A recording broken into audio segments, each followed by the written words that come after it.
My little friend Albert has been up to all different kinds of adventures. I'd like to share one of them with you now. It's called Albert and the Good Sister. This story has got a baby, a sister, a great big river, and a princess in it. So let's listen now to Albert and the Good Sister. Psst! Came a little squeaky voice as Albert lay dozing in a shady corner. Albert peered down his nose to see a tiny nut-brown mouse looking up at him. "Can I ask you a question?" she squeaked. He nodded, and she went on.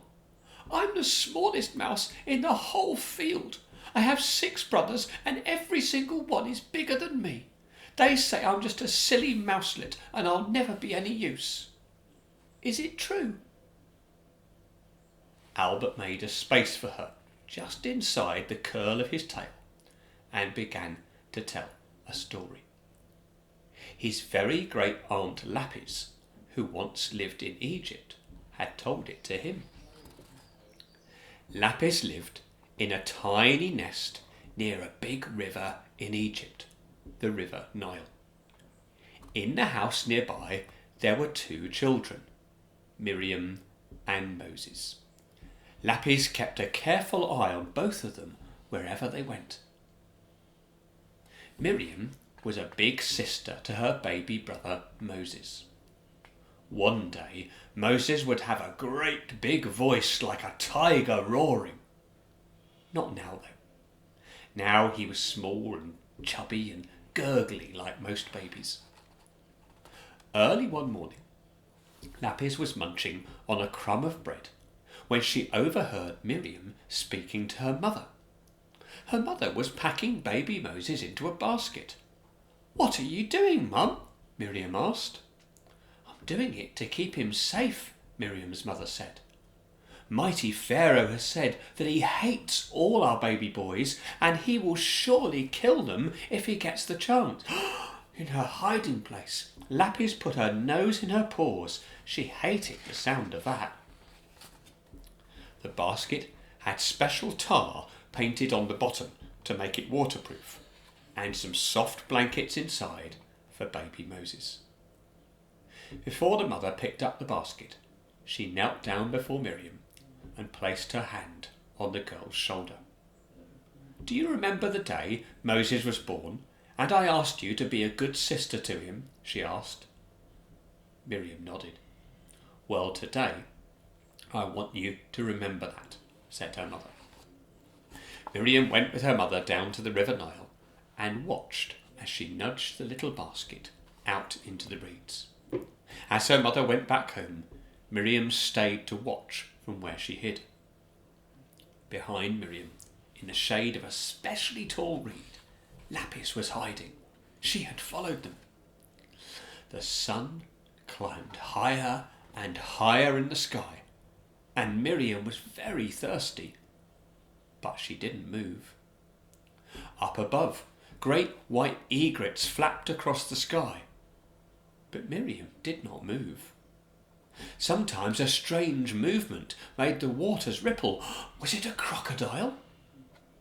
But she did not move.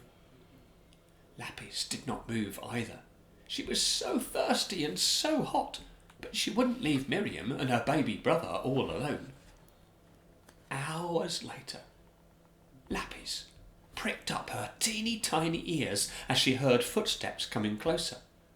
Living so close to the ground, she knew how everybody's feet sounded, and these were the feet of strangers. Sure enough, a beautiful lady and her maid came by. The lady was the princess, Pharaoh's daughter. She and her maid pulled the basket out of the reeds and peered in.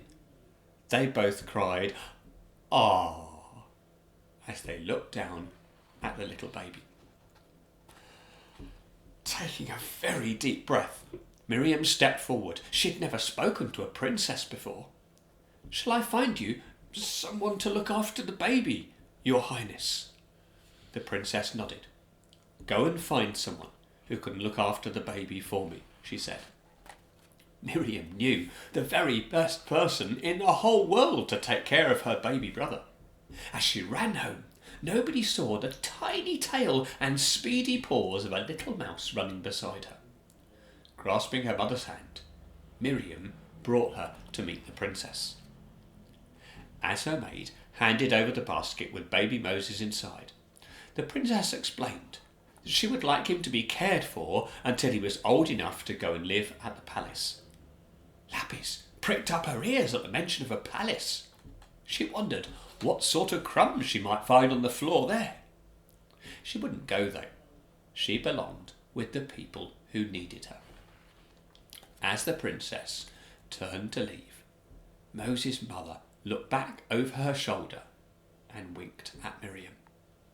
Miriam had kept her word. She had been a good sister to Moses. Sometimes watching out for another person is the most important job of all, and you don't have to be big to do it.